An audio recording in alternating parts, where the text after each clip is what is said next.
Hello, I'm Claire Smith and welcome to my channel. So today I'm doing the Confessions of a Content Creator tag, and I've been tagged by Frances, Happiness Sparkles, here on YouTube. If you haven't already checked out Frances's channel, then please do go check her out. And this tag is all about being a content creator here on YouTube and how you feel about that. So let's get on with the first question. So how do you feel about the term influencer, and do you consider yourself to be one? I don't like the term influencer. I think it's got very negative connotations for me. I particularly don't like when people link things in the description box. As a consumer, I would never click on an affiliate link, and therefore I don't expect other people to do that with me. And also I don't want to earn money from recommending things. I don't want to be someone who has that influence. I don't want to be someone who's earning money from saying that things are good, because surely there's a bad feedback loop there. If you're earning money from saying something's good, you're more likely to say it's good, surely. I don't get with that at all. YouTube is a hobby, it's not a job for me. And I actually like to talk about things outside of just buying fragrance and trying fragrances. I like to talk about the social aspects of perfume, the science of perfume, and just have some fun really. I like doing tag videos. I'm just not someone who's always on the sell with perfumes. I'm just not. It's just not me. So the second question is, how did you decide to be a content creator? Well, actually I was furloughed from work back in 2020. And like a lot of people, I was at home with a lot of time on my hands. And I decided to have a go at YouTube. My husband has a YouTube channel and I just saw him making videos and I thought, wow, I can do that. He makes videos about languages because he's a languages teacher. And I just figured that I could make videos about genetic analysis because that's what I do for my job, or what I used to do for my job. And so I made a couple of tutorials and they got a lot of views, but nobody really subscribed because, you know, you find out how to do something, don't you? And then you move on. You don't subscribe to how-to channels generally. So I then tried various different things, and in the end I settled on fragrance because my fragrance videos got the most reaction. They got the most interaction from other people. A lot of other fragrance channels reached out, and fragrance as well, it was a bit of a perfect storm because during 2020 when I couldn't go out, because I'd been used to going out every Saturday and sniffing as many fragrances as I wanted to and getting my fix that way, suddenly in 2020 I couldn't do that, and my fragrance collection just exploded because of that. I bought so many fragrances during lockdown because I couldn't go out and sniff things and I just wanted to try things. So yeah, I think it's like the perfect storm of all those events coming together. And also from my work point of view, I wanted to improve my presentation skills, and I'm quite a shy person. If you meet me in real life, I'm not really a massively confident person. So I felt like making videos might really help to improve that. And I think it has improved my presentation skills at work. I don't feel quite as scared now when I'm standing in front of loads of people. I still do feel scared, but I do think it's helped. So the third question is, what's your experience of other content creators here on YouTube? Well, I'd say that in general it's been very, very positive. People are incredibly friendly and welcoming when you first join the community, and they are so supportive as well. And I think that that's just a lovely thing, isn't it, on YouTube? I think that actually fragrance seems to be a very special niche on YouTube where people are really, really positive with each other and do support other people.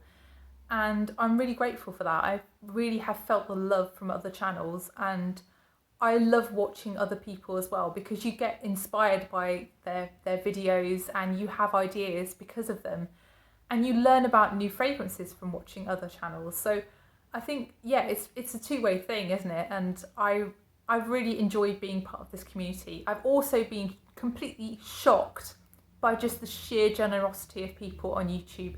People have sent me samples, people have even sent me full bottles of fragrances. Frances, Happiness Sparkles, even sent me a hat. Paolo Bianca has sent me loads of fragrances and some food from Iceland as well. That was really exciting to get that huge parcel of food from Iceland. So yeah, I think people are just incredibly generous and really, really lovely. And I love to send people things back as well. So yeah, very, very positive in the main. So the next question is, do you accept sponsorships? And how do you feel about them? I've never been offered a sponsorship, but I tend not to actually reply to requests. Actually, I'm a bit naughty like that. So I've actually had a couple of requests, and I usually just block people, to be honest. I think if it was from a brand that I really, really liked, then I'd probably talk to them. But I wouldn't want a sponsorship. I wouldn't want something where I got money for doing something. I wouldn't mind a free bottle of something. That would be absolutely fine. But even then, I'm not quite sure I want to go there yet, because I don't want to feel like I have to review something or that I have to feel a certain way about something. I'd far rather just buy it with my own money and have my own independent thoughts on it, rather than feel indebted in some way to a company. So yeah, I don't think that I would ever accept a sponsorship, but I might accept a free bottle of something.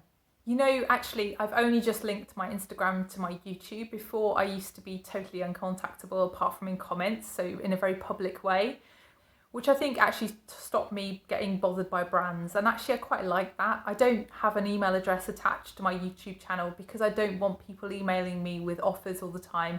I don't have time to look through those. I just like to be in my own little world, making my own little videos and just having fun, really. It's not something that I'm doing for, for a living. So I don't want to get sponsored to do videos or anything like that.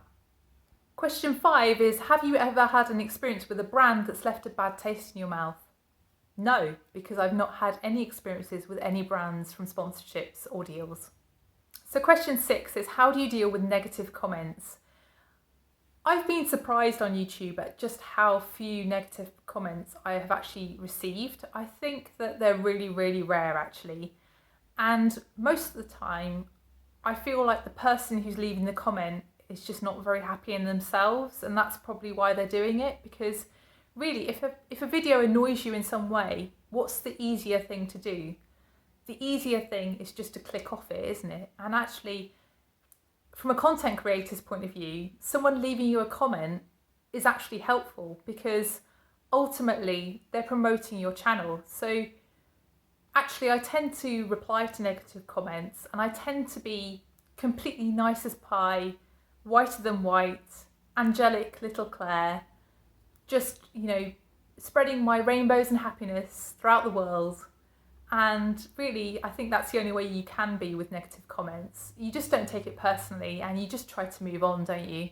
But some of them do get to you, and that's not something you can help in life, is it? That's something that really, it's just part of being a human being, isn't it? Some things you just can't escape from. Some things just get into your head. And actually, they shouldn't, because it's just a reflection of the other person most of the time. There's a big difference between negative comment and constructive criticism. As a PhD supervisor, I understand how constructive criticism can be really useful, and it's a tool, isn't it? It's a tool to improve people. It's something I do a lot, and it's something that you have to give as part of a feedback sandwich. So you want to say something good that they've done to praise them. You want to say the thing that needs to be improved and how it can be improved. And then you finish the comment with something also positive. You say something nice about something else that they're doing, or say how they've improved in some other way. That's how to give people feedback. You don't just say something negative with no suggestion. And yeah, that's the difference to me between constructive criticism and negative comments. So question 7 is, what is your biggest pet peeve about comments? It doesn't happen very often, but the thing that's really annoyed me is when other people attack others in my comment section. So I don't want to have to police fights between different people in my comment sections, but I have seen it. People get really nasty with others sometimes. And really, kindness is free in this life, isn't it? If you can't say anything nice, just don't bother saying it. It's easy. Just walk away. This is why people war, isn't it? I think I'm just someone who just likes a bit of peace and love in life. So yeah, that's probably my biggest pet peeve. Oh, my other biggest pet peeve about comments is when some random channel on something not related to Perfume comes and suggests that I might want to go and watch their videos and subscribe to their channel. That's something that I don't really like in my comments either. And I'm not going to watch their videos or subscribe to their channel, so they probably shouldn't bother. Question 8 is, what is your favourite part of being a content creator? So it's hands down getting to know the people who watch my videos. I see the same people in my comments week after week, and I'm in awe of the amount of support that they give me. I really truly appreciate seeing them, and I I've loved getting to know a few of them. I've talked to a few on Instagram. I've also talked to a few content creators on Instagram. I know a couple in real life now. And I just find that sort of sense of community and the feedback that you get from people who leave comments just really useful and constructive. I find it really useful when people say, I really like that video, please make another one like that. Because that's what you want as a content creator. You want people to guide what you are going to do, because you don't want to make videos that nobody watches, because that suggests that the video isn't wanted. So yeah, I think it's the feedback and the interaction and getting to know people and being part of a community is what I like about being a content creator. So question 9 is, what is your least favourite part of being a content creator? So I think for me it's dealing with filming and also with editing. Editing takes me a long time. I will quite often film for at least an hour and a half for a 20-minute video. So for example, with my science ones like the Musk one and the indoles, I cut that footage from 90 minutes to like 20-25 minutes because I had so much to say on those topics. But ultimately, no one is going to watch a video that's 90 minutes long, are they? That's just not a thing on YouTube. So I had to cut them down, and actually that takes a long time. I also like to put pictures and, you know, interactive kind of things, GIFs in my videos, and doing that also takes a very long time. You may notice that channels who make a lot of videos per week do not put those in their videos because it does take so much time. And that's perhaps why I only make one video per week generally. Question 10 is, do you edit your own videos and do you enjoy it? Yes, I edit my own videos, and actually I've enjoyed the aspect of me having learned how to do that. That's something that I, had no clue about how to go about before I started YouTube. I think that editing does take up a lot of my time. I will sometimes spend several nights of my week editing one video before I can get it out on a Saturday. And yeah, it's just that time it takes to make a description box, to put subtitles on my videos that are accurate and not just me saying random words. And also, making thumbnails and stuff. That is just all very time consuming, but it's just part of the YouTube process, isn't it? I just wish it was a bit quicker. So question 11 is, where do you draw the line with regard to social media? So I think this question is, what do you share and what do you not share on YouTube? So if you watch my videos, you probably know whether I'm married or not, you probably know where I live, you probably know what I do for a living, where I work. I do share things on YouTube, but I think the line that I draw is where I am emotional on YouTube. I'm not someone who's going to film a video if I'm feeling down or if I'm ill. I'm someone who's just going to miss a week with my postings. I don't want to be someone who is posting a video where I'm upset and perhaps I trigger somebody else to be upset. I just don't want to give out unhappy vibes. And actually that's probably a problem itself in social media, isn't it? Because people appear to have these perfect lives on social media, and that's quite damaging in itself. But ultimately, I don't want to share my emotions with people on YouTube. I'm just not someone who's like that. I'm not someone who's very much look at me. If I'm upset, I'm someone who goes into a room on my own and just sorts it out on my own. I'm not someone who likes to be public about my emotions. Question 12 is to name one thing that you wish that you knew when you'd started out. I think actually when I first started on YouTube, I didn't understand how YouTube worked at all. I was totally green. I went into it so innocent and, not researched it at all, which is totally not me, but I just didn't know what I was doing. And I think I would go into it a little bit more in an informed way next time. It would be more planned, I think, is how I would go about it. I think as well, I would buy a ring light very much more early in my YouTube career than I did do. So I didn't buy a ring light until I'd been on YouTube about 18 months, which is pretty crazy considering that it's dark from about 4 o'clock for half the year in Britain. That would have made my life a lot easier. Also, I'd say to people thinking about starting a YouTube channel, I'd say to people, try and find your unique selling point for your channel early on. It took me a while to find mine, and I think mine really is that I don't always haul fragrances. I don't talk about fragrance in top 10 lists all the time. I'm not someone who is decluttering all the time. My niche in real life is science. My niche on YouTube is perfume science and also the social aspects of perfume. I love talking about perfume, but not always in a kind of collection way. And yeah, I think that's definitely something you need to find on YouTube. You need to find why people should watch your channel. I think that's really important. And also be yourself. There's no hiding who you are, is there? You just need to be yourself on YouTube. Question 13 is there any change that you would like to make to your YouTube channel in future? Yes, I'd like some better equipment. So I film videos on my phone and actually microphones are incompatible with my phone. So I would like to get some kind of different filming equipment so I have better quality videos and I have better quality sound, but I just haven't done that yet because I don't really know what to get. I would also like to make more in-depth videos. I'd like to do some more perfume science videos, and I think the thing that's stopping me doing that is that they take an incredibly long time to do. I have to research them, and filming them is a nightmare, and the editing is a nightmare. But I really do love doing them. It's just I lack the time to do them on a regular basis. So yeah, I would like more time to make YouTube videos. So question 14 is, which company would be your dream collab to work with? I don't think I really have one. I think that they would have to be a company that I had bought from before and that I knew that I loved and that I could trust.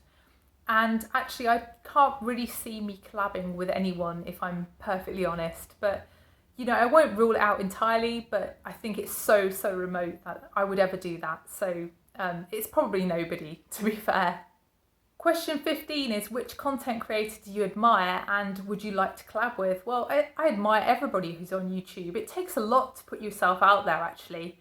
And it's something that really is quite mentally challenging when you first start. So I always try to support small channels if I can do, because there's nothing more depressing than nobody watching your video when you first start. I think that I would be happy to collab with most people, actually. I think the thing with collabs is you need to be very clear on what you require from the other person. And I think knowing the other person that you're collabing with can really help with that, because you feel more comfortable asking questions and you feel more reassured that they are going to appreciate your efforts. So yeah, if you want to collab with me, just let me know. Question 16 is, what type of content do you hate? Well, this is perhaps an exaggeration, but the kind of video that I absolutely hate is when a new fragrance has just been released and somebody throws up a video about it within hours. That drives me a little bit insane, because you haven't worn that fragrance a number of times. You haven't tried that fragrance to the degree that you can tell someone how long it lasts, that you can tell someone how it wears and how you experience it through the day. You need to try a fragrance multiple times to be able to do that. And those kinds of videos kind of annoy me. Question 17 is, have you ever had to deal with cancel culture? And if so, how did you deal with it? Well, cancel culture means to me that you've made some kind of mistake or transgression, which means you're no longer seen as someone who should be appreciated or watched. I don't think I've really experienced cancel culture. I think if I did make a mistake, I would hope that people would point it out in a constructive way and we just move on, but who knows? I don't know. I do think I make a conscious effort with my channel to move away from certain terms and words in descriptions of perfumes. So I've tried to move away from using terms such as masculine and feminine. Fragrances are as well moving away from gendered fragrances. Most niche fragrances now are unisex. You make up your own mind as to whether you want to be someone who wears that fragrance or not. It's not based on whether a fragrance is termed masculine or feminine. So that's why I don't really tend to use those terms in my fragrance videos. I also have moved away from using terms that are deemed offensive. So things like old lady perfumes, things like oriental perfumes. There are other ways to describe those types of fragrances without using those words. And I think that's just an important thing for most people to recognise on YouTube, isn't it? So yeah, I think I'm trying to avoid cancel culture by actively avoiding it in those ways. So that's the final question in this video. I hope you enjoyed it. If you did enjoy it, then please press the like button, and please also consider subscribing if you haven't done already. And please let me know what you think to some of my answers to these questions. Do you agree? Do you think that I'm an influencer or not an influencer? I'd love to know what you think down below. And thank you for watching, and I'll see you in the next one. Bye.